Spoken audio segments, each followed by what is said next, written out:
Gloire à Dieu. Cet après-midi, je vous invite à ouvrir la parole de Dieu dans l'évangile de Luc, au chapitre 7, et nous lirons du verset 11 à 17. Luc, chapitre 7, versets 11 à 17. Ce passage s'intitule « Jésus ressuscite le fils d'une veuve ». Je commence la lecture.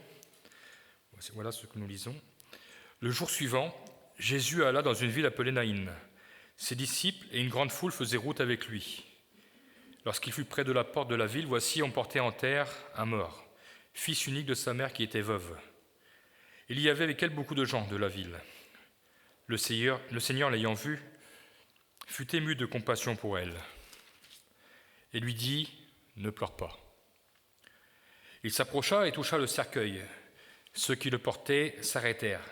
Il dit « Jeune homme, je te le dis, lève-toi ». Et le mort s'assit et se mit à parler. Jésus le rendit à sa mère. Tous furent saisis de crainte et glorifiaient Dieu, disant « Un grand prophète apparut parmi nous. Et Dieu a visité son peuple. » Cette parole sur Jésus se répandit dans toute la Judée et dans tout le pays d'alentour. Et aujourd'hui jusqu'au trépas. Amen. Voilà, nous voyons que ce passage nous rapporte la rencontre de deux cortèges. Le premier, Jésus accompagné de ses disciples d'une grande foule, et le deuxième, un cortège, on pourrait dire un cortège de morts, une veuve sur le point d'enterrer son fils, son unique. Nous pouvons dire, la vie et la mort se croisent. Mais il va y avoir rencontre, et la vie va triompher. La mort ne sera plus, car Jésus va intervenir. Pour mieux comprendre la situation, revenons sur le contexte et sur la position géographique de l'événement. Il nous est dit que Jésus partit de Capernaum. Le jour suivant, il se rendit à Naïn, donc un jour entre les deux destinations. Naïn, c'est un petit village rural, niché au pied du mont Morée. On ne pouvait s'y rendre que par une seule route, car le village était très retiré, très escarpé. Encore la veille de cet événement, Jésus se trouvait à Capernaum, donc il venait de guérir un serviteur du centurion de l'armée romaine. Capernaum se trouve sur la rive nord de la mer de Galilée. Pour bien comprendre le trajet effectué par Jésus et ses disciples et la foule, il faut rappeler que, je ne sais pas s'il y a des connaisseurs en randonnée, je ne sais pas si vous aimez la randonnée, mais il faut rappeler qu'il y avait un fort dénivelé entre ces deux villes. Pour tous ceux qui aiment marcher, vous comprendrez qu'un dénivelé de 396 mètres est important.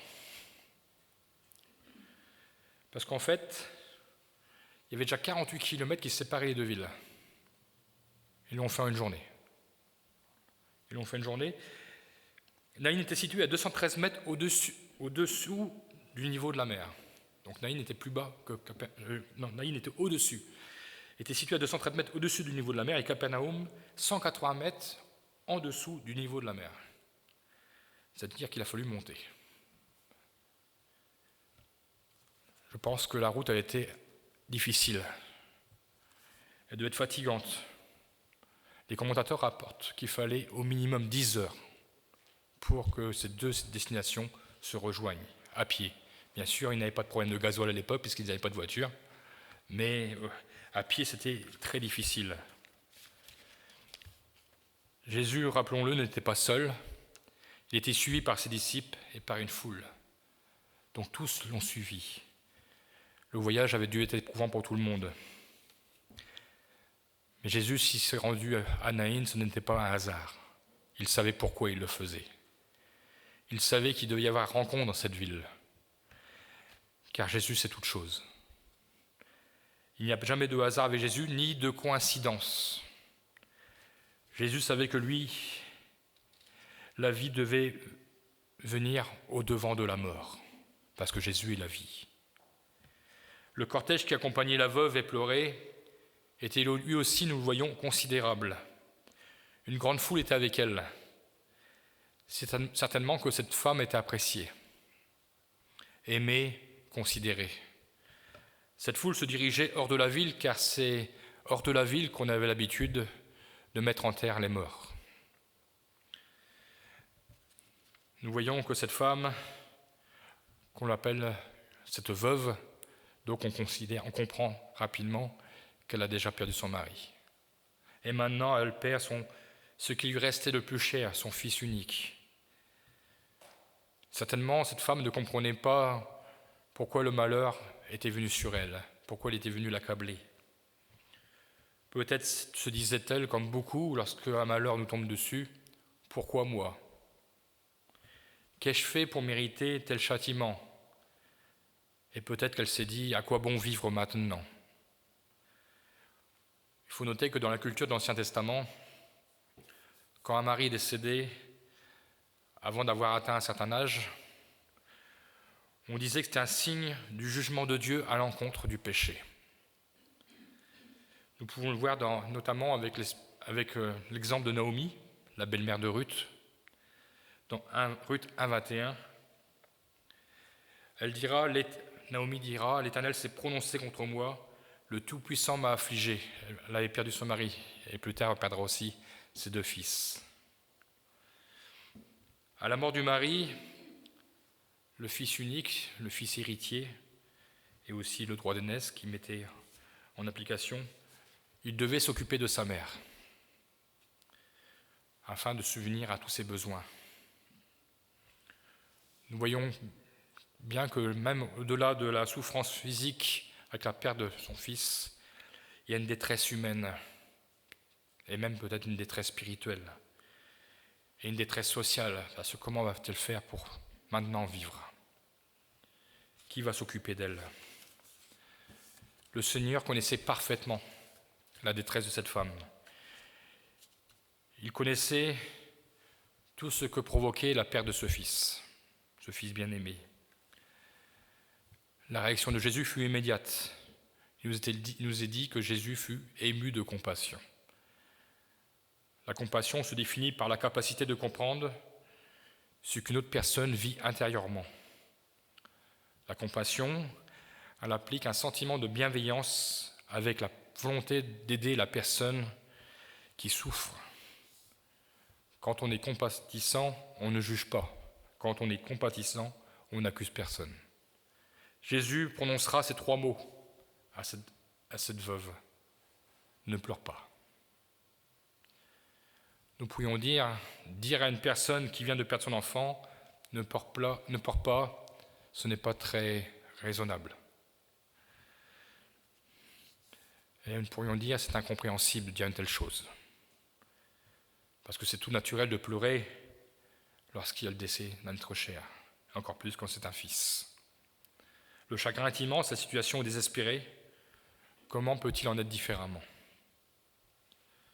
Parfois, nous le faisons aussi, nous le disons, nous essayons par nous-mêmes de consoler quelqu'un qui passe par le deuil. Nous sommes bien conscients que nos mots sont bien faibles, sont bien limités. Nous n'avons pas, comme Jésus, ce pouvoir pour changer la situation.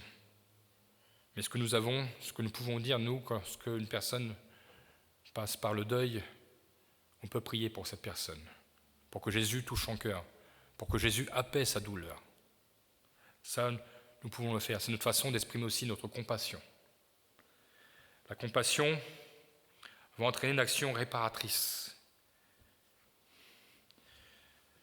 La compassion de Dieu est sans limite.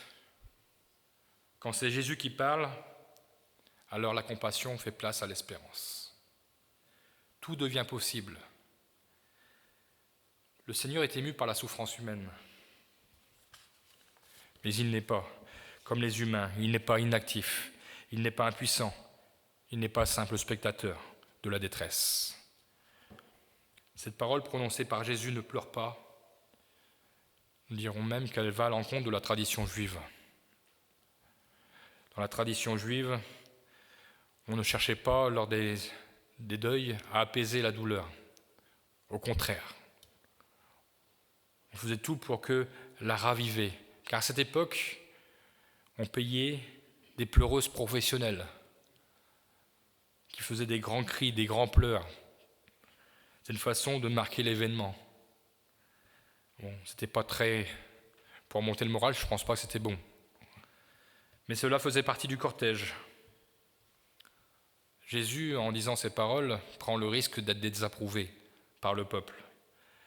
Peut-être même d'être considéré comme un perturbateur de ce moment douloureux, ce moment intime où le respect doit s'imposer.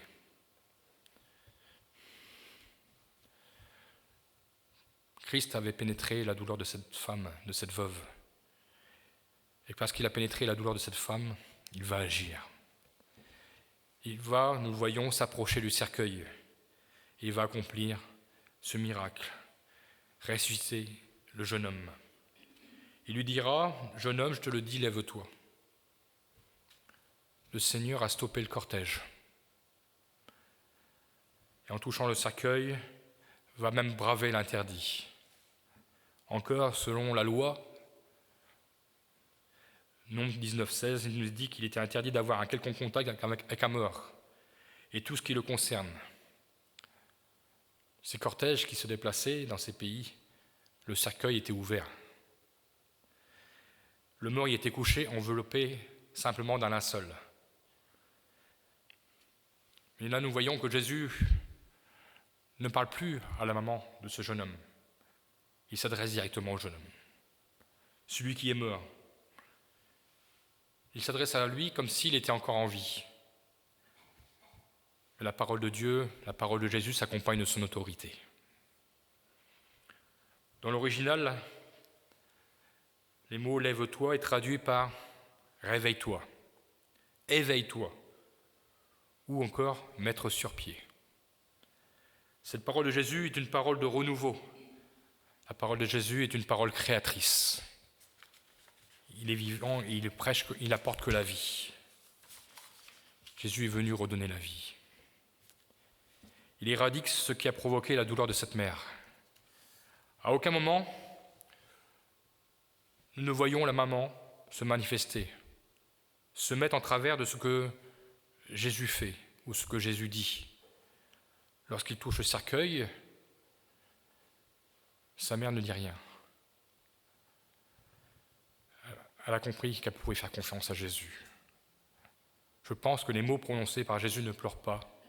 Ces mots remplis de compassion, mais remplis de l'amour profond que Jésus avait, a changé le cœur de cette femme. La parole de Jésus a été une parole d'espérance. Elle lui a redonné l'espoir. La compassion de Jésus, je dirais même qu'elle a ravivé la foi de cette femme.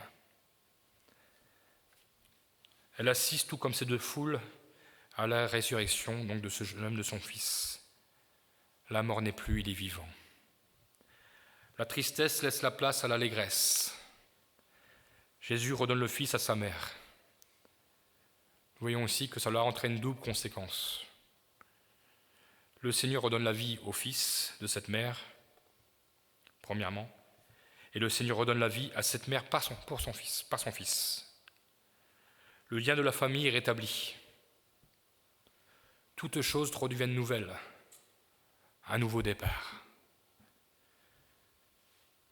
Beaucoup de questions ne se posent plus. Tout ce qui a engendré la mort n'est plus. La misère, la pauvreté, la solitude, l'abandon, tout ceci n'est plus. Jésus a tout rétabli.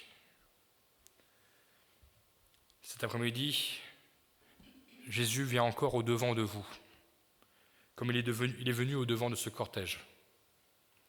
Il vient à votre rencontre. Vous me direz peut-être, nous ne connaissons pas le deuil, peut-être même, nous n'avons aucune détresse, mais le Seigneur, lui, est maître de la vie. Il va vous poser cette question, êtes-vous certain de votre éternité ? Un jour, vous devrez passer par la mort. La Bible déclare dans Hébreux 9, verset 27, « Il est réservé aux hommes de mourir une seule fois, après quoi vient le jugement. » Si le Seigneur vient au-devant de vous cet après-midi, c'est qu'il veut vous redonner une espérance. Lui, il a vaincu la mort. Il est la vie et il veut vous la donner. vous ne serez jamais maître de votre destin. La vie ne vous appartient pas. Vous ne savez ce que demain nous réserve. Mais Jésus vient au-devant de vous et veut vous accorder la vie véritable. Cette vie véritable, le Seigneur nous l'accorde lorsque nous réalisons que nous l'avons offensé par nos péchés et que ces péchés nous condamnent. Il est le seul à pouvoir effacer la dette de notre péché. Romains 5,12, l'apôtre Paul nous parle de la conséquence du péché. C'est pourquoi de même que par un seul homme le péché est entré dans le monde et par le péché la mort, de même la mort a atteint tous les hommes, parce que tous ont péché. Et nous rajoutons dans Romains 6,23, en effet le salaire du péché c'est la mort, mais le don gratuit de Dieu c'est la vie éternelle en Jésus-Christ, notre Seigneur. Si le Seigneur vient au-devant de vous, c'est parce qu'il veut que vous viviez. Il veut que vous vous éveilliez à cette vie nouvelle. Il ne veut pas vous voir succomber à cette mort qui est la cause de votre péché, mais il veut vous voir vous lever afin de marcher avec Christ éternellement. La mort pourra venir, mais vous serez ressuscité avec Christ comme lui est ressuscité. La mort n'aura plus de pouvoir sur aucun de ceux qui auront accepté de suivre Jésus. De même que ce fils, ce jeune homme, était le fils unique de cette femme. De même, Jésus est le fils unique de Dieu. Lui qui est mort sur la croix. Dieu a offert son fils, son unique, sur la croix, à cause de nos péchés. Mais Dieu, qui avait tout pouvoir, a ressuscité Jésus, son fils, de la mort, pour que nous puissions vivre. La compassion de Jésus a été jusqu'à la croix. Il nous a tant aimés qu'il a agi en conséquence. Il a pleuré sur le péché du monde. Il a donné sa vie afin que nous renaissions à la vie. Lorsque nous décidons de suivre Christ, de faire confiance à Christ, comme cette femme a fait confiance à Christ, alors qu'importe ce qui arrivera le lendemain, car notre éternité est assurée. L'apôtre Jacques, chapitre 4, verset 14, dira « Vous qui ne savez pas ce qui arrivera demain, car qu'est-ce que votre vie ? Vous êtes une vapeur qui paraît pour un peu de temps et qui ensuite disparaît. » Notre vie terrestre ne nous appartient pas. Elle appartient à Dieu. Je ne veux pas cet après-midi vous effrayer, mais il est une des garanties que nous pouvons dire. Une des garanties, c'est d'accepter Jésus-Christ. Jésus vient au-devant de vous. Il ne vient pas comme un commercial pour vous vendre un produit. Il vient devant vous car il voit le cortège déjà s'avancer. Et ce qu'il offre, il l'offre gratuitement. Il offre la vie. Ne rejetez pas encore aujourd'hui le don de Dieu. Peut-être que l'occasion ne se représentera pas. La parole de Dieu nous dit clairement que tous ceux qui n'auront pas accepté le salut de Dieu en Jésus-Christ seront jetés dans la fournaise ardente où il y aura des pleurs et des grincements de dents. Il sera trop tard. Le cortège sera passé. Jésus ne pourra plus intervenir. Vous aurez laissé passer l'occasion d'expérimenter la grâce divine en Jésus-Christ. Cette femme ne l'a pas laissé passer. Elle ne s'est pas mise en travers de Jésus. Lorsque Jésus a touché le cortège, les hommes se sont arrêtés, les porteurs se sont arrêtés. Ils avaient compris que quelque chose allait se produire. Il y aurait un changement radical. Ne laissez pas passer cette occasion. Et je veux vous le dire, nous vous en supplions. Jésus connaissait cette femme bien avant qu'il l'ait vue. Ce n'était pas une rencontre fortuite, une coïncidence. Cet après-midi, cette rencontre avec votre Sauveur est tout sauf une rencontre fortuite. Il vous attend et il veut voir votre foi. Il veut que vous lui fassiez confiance. Jésus a fait le déplacement pour cette veuve, car il nous montre ainsi que nous sommes tous importants pour lui et qu'il ne nous oubliera jamais. Peut-être cette femme, lors du décès de son fils, se sentait oubliée, peut-être même rejetée. Pourquoi ? Mais ces questions, lorsqu'elle a rencontré Jésus, n'y étaient plus. Elle avait compris qu'il fallait qu'elle rencontre son Sauveur. Et son fils est revenu à la vie. Nous le voyons par la suite, lorsqu'il y a la résurrection, tous furent saisis de crainte. Et que se passe-t-il ? Ils glorifiaient Dieu. Ils avaient compris que c'est Dieu qui avait fait une œuvre merveilleuse à travers la personne de Jésus-Christ. Il nous est même dit, cette parole se répandit dans toute la Judée et dans tout le pays d'alentour. Si aujourd'hui, en 2022, on parle encore de Jésus, parce que cette parole a fait le tour du monde, parce que la parole, elle est vivante, parce que des miracles encore s'accompagnent aujourd'hui, avec l'autorité de la parole de Dieu. Ne laissez pas passer ce privilège que vous avez de faire la rencontre avec Jésus. Jésus désire que tous les hommes soient sauvés, et vous faites partie de tous ces hommes. C'est votre choix, et le Seigneur le respectera. Si vous faites le bon choix, croyez que les foules des rachetés, comme les foules qui étaient avec Jésus, ceux qui, comme beaucoup d'entre nous déjà cet après-midi, qui sont comptés parmi les rachetés, qui ont accepté Jésus-Christ, ont déjà fait le bon choix. Et toute cette foule de rachetés pourront se réjouir, glorifier Dieu, de savoir que vous avez fait le bon choix. La joie prendra toute la place de la tristesse. Alors vous pourrez dire, peut-être, comme ces foules, j'ai rencontré un grand prophète qui a changé ma vie. Il s'appelle Jésus-Christ. Certainement, vous pourrez dire, Dieu m'a visité. Vous pourrez à votre tour faire comme ces foules, répandre la bonne nouvelle de ce que Jésus vous a redonné la vie. La mort sera de passage, mais vous serez vivants pour toujours. Amen. Que le nom du Seigneur soit béni. Alors, cet après-midi, ne laissez plus avancer le cortège qui vous conduira à la mort.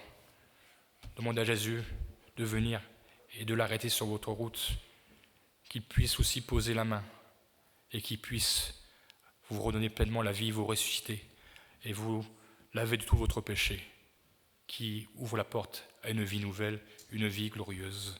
Amen. Merci Seigneur mon Dieu, parce qu'encore aujourd'hui tu parles, Seigneur, à nos cœurs. Merci pour cet exemple de cette parole, Seigneur mon Dieu, de cette veuve, Seigneur mon Dieu, qui n'est relatée que par l'évangéliste Luc, mais quelle joie de voir le travail qui a été fait. Cette longue marche pénible, parce que tu avais un plan pour cette femme, parce que tu aimes chacun particulièrement. Tu ne laisses personne de côté. Tu connais la douleur de chacun, tu connais la tristesse, l'amertume, la détresse, mais tu connais aussi au plus profond des cœurs le besoin particulier. Tu sais aussi ce qui empêche parfois d'avancer avec toi. Oui, Seigneur mon Dieu, tu nous le montres par ta parole, tu nous éclaires lorsque nous venons à toi. Oui, c'est vrai, Seigneur mon Dieu. Aujourd'hui, ce qui est important, c'est de savoir où nous allons. Oui, nous t'avons rencontré, nous avons découvert la vie, parce que cette vie, c'est toi qui nous l'as donnée. Et parce que nous t'avons confié nos péchés, ces péchés que tu as portés par amour à la croix, que tu as pris sur toi au prix d'une souffrance extrême. Oui, nous reconnaissons que nous sommes des privilégiés, ces privilégiés que tu appelles les rachetés. Oui, tu nous as rachetés. Tu as racheté nos vies, notre vie ancienne, pour nous donner une vie nouvelle si belle, si glorieuse. Oh, c'est vrai, sur terre, nous ne comprendrons pas tout, mais lorsque nous serons avec toi dans la gloire, alors nous connaîtrons pleinement l'ampleur de ce que voulait dire vie éternelle. Oui, Seigneur mon Dieu, tu nous fais tes promesses et tes promesses se réalisent. Encore cet après-midi, tu parles à nos amis, Seigneur mon Dieu, qui ont besoin de toi. Ceux qui n'ont pas encore fait le bon choix, parle à leur cœur, Seigneur mon Dieu, afin qu'ils se décident à te suivre. Merci, Seigneur mon Dieu, parce que tu veux répandre la vie en abondance. Seigneur mon Dieu, tu ne fais jamais de rencontres fortuites. Il n'y a jamais de hasard avec toi, ni de coïncidence. Tu savais, Seigneur mon Dieu, qui tu devais rencontrer aujourd'hui, Seigneur mon Dieu. Alors fais grâce, que les cœurs s'ouvrent à toi, que ton nom soit glorifié. Amen.